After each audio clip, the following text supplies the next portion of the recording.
Comment faire en sorte d'avoir des personnages cohérents, des acteurs cohérents dans tes différentes scènes? C'est la plus grosse problématique de la génération de vidéos et elle vient d'être résolue par la sortie d'Artlist Studio. Alors avant, il y avait quand même un moyen qui existait, c'était de créer ce qu'on appelle du multi-shot. Alors le problème du multi-shot, c'est qu'on arrivait et qu'on lui expliquait juste « je veux un multi-shot » et ensuite Seedance 2.0, il se démerdait un petit peu comme il pouvait. Là, en fait, avec Artlist Studio, c'est complètement différent parce qu'on va pouvoir vraiment diriger la production cinématographique de notre concept, de notre projet. Par exemple, tu vois, si tu veux avoir un plan assez large, assez de contextualisation de ton ensemble, comme moi j'ai là en ce moment. Donc là, j'ai un homme qui est sur son téléphone et qui scrolle. Et que ensuite tu veux avoir un plan beaucoup plus serré comme celui-ci, et ben il va falloir avoir un sacré paquet de chance sur la génération de ton image, parce que pouvoir avoir ça, puis ensuite sur le deuxième plan avoir, comme tu peux le voir actuellement, un orbite autour de lui, un mouvement de caméra extrêmement précis. Et ben il va falloir quand même générer pas mal d'images, puis ensuite faire du découpage sur Premiere Pro ou DaVinci Resolve. Bref, c'est un vrai merdier. Alors que là, directement, on peut à chaque fois avoir exactement le même visage, mais sur des plans différents, avec une composition différente, des mouvements de caméra différents. Donc je vais te montrer comment faire dans cette vidéo. Alors pour faire simple, déjà on se rend sur Artlist Studio. Si tu l'as pas, le lien il est dans la description. Et en plus, en passant par le lien qui est dans la description, tu obtiens 2 mois gratuits, plus 50 000 crédits pour tester à ton tour Artlist Studio. Donc c'est très simple. Donc en gros, comment ça se passe? On est dans les projets. Alors tu vois, moi ici, j'ai créé pas mal de petits projets pour le tester et tout. On peut faire plein de trucs. Donc j'ai fait plein de vidéos sur cette chaîne et on va en reparler dans les prochaines semaines. Mais bref, ici, comment ça se passe? En gros, au début, on va créer l'image de base. Soit tu lui envoies une image d'inspiration ou une image d'un décor sur lequel il va devoir vraiment faire exactement ça, match exactly. Donc moi je l'ai pas fait. Soit on va créer à chaque fois le caractère et le décor. Alors le caractère, tu peux en ajouter un comme plusieurs autant que tu veux. Sur Artlist, on a plein qui sont disponibles et ça c'est vraiment génial. Tu en as vraiment plein de différentes personnalités et tu en as il y en a déjà il y en a plus qu'hier, je trouve. Donc ça c'est vraiment bien. Mais tu peux aussi créer tes propres caractères. Ça c'est encore trop bien. Donc voilà, tu fais new caractère ou tu utilises, j'ai utilisé Julian.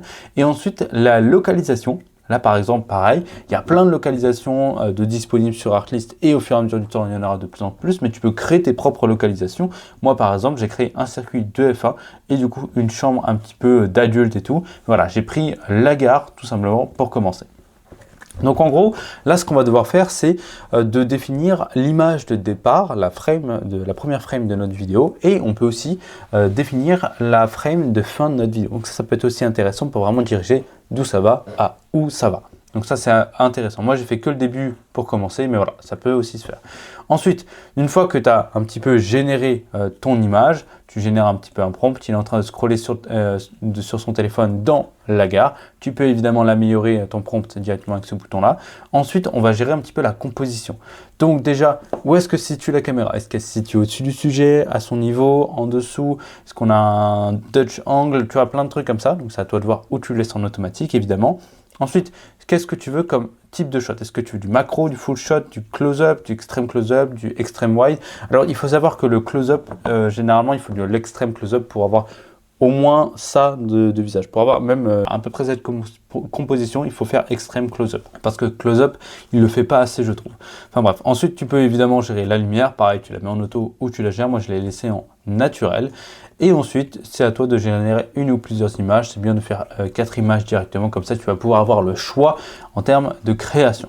Une fois que tu as ça, c'est super. On set en début de frame. Tu peux aussi refaire un petit peu tout ça pour set la fin de ta vidéo. Et on va passer au directing.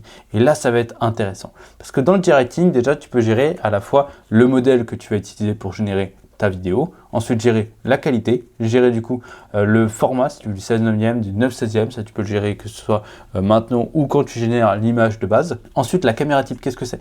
Là tu vois en ce moment, on n'en a pas énormément, mais par exemple si je veux utiliser une RED, une ARRI ou une VHS ou simplement un iPhone 17 Pro Max, je peux, en fait, on va adapter la qualité derrière. Ça peut être hyper intéressant. Et pareil pour du coup les objectifs. Ça, tu connais pas, mais des objectifs comme ça coûte peut-être le prix d'une New Ford Fiesta ou la Renault 3008 voilà, qui vient de sortir, le Peugeot 3008.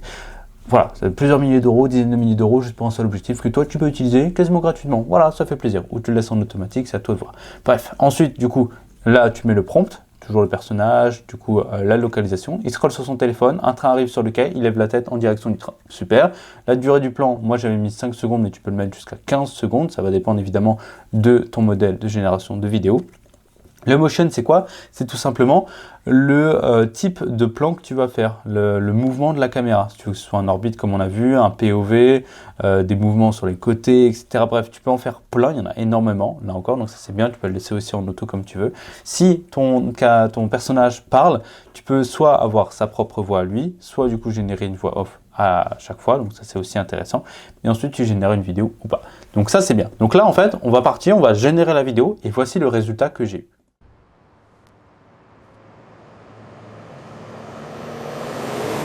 Donc là, tu vois, en fait, le personnage, il scrolle sur son téléphone tranquillement, un train arrive, il lève la tête et le regarde. Tu vois, tout est naturel dans son mouvement. Moi, j'ai fait exactement la même chose quand j'attends le RERD à ma gare. Hein, tu vois, c'est exactement la même chose.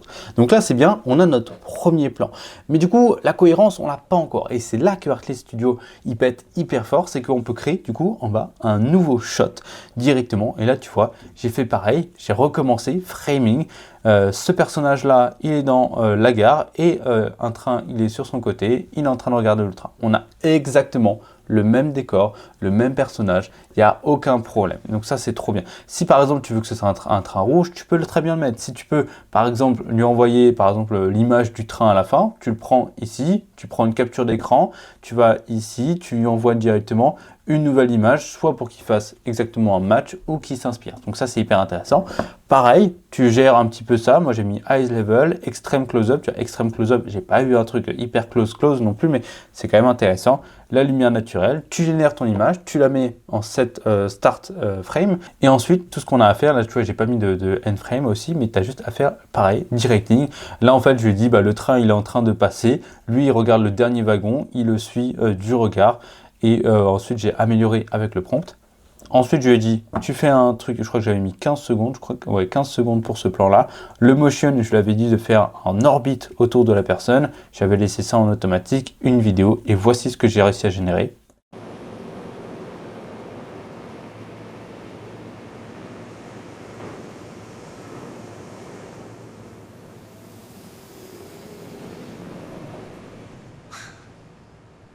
Et voilà, moi je trouve ça trop stylé. Parce que là en fait, c'est avec du coup Silence 2.0, c'est qu'on a évidemment les bruitages.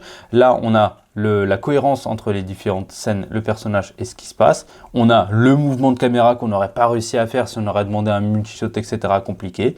Et là surtout c'est du 15 secondes.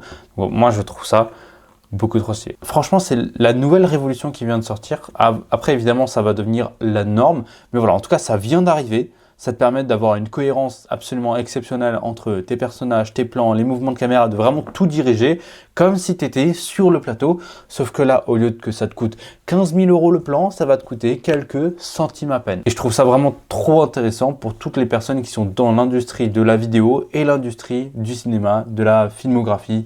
Voilà, les filmmakers et tout, ça peut carrément vous changer la vie. Même les personnages qui sont dans l'UGC et tout, j'ai fait des trucs de fou furieux. J'ai fait un appel à l'action avec une personne qui était là, par exemple, je vais te le mettre, tu vois, c'est absolument dingue. On a du coup la personne qui follow. La personne là, elle dit, bah, si tu veux devenir modèle, voilà, il faut faire ci, ça. Et si tu es intéressé, bah, clique sur le lien dans la description et tout. Voilà, tu peux vraiment faire des trucs de fou, alors que si j'aurais dû faire ça dans un atelier de ce niveau-là, bah, j'aurais pété mon budget annuel directement pour juste faire ce plan-là, alors que là, ça m'a coûté à peine quelques centimes. Je trouve que c'est la révolution du moment. Donc, si tu veux tester Artlist et Artlist Studio, tu as le lien dans la description. En passant par ce lien, tu as le droit à 2 mois gratuits, plus 50 000 crédits pendant la durée de la sortie, donc une semaine. Après, le reste, ce sera toujours 2 mois gratuits, ça fait toujours plaisir.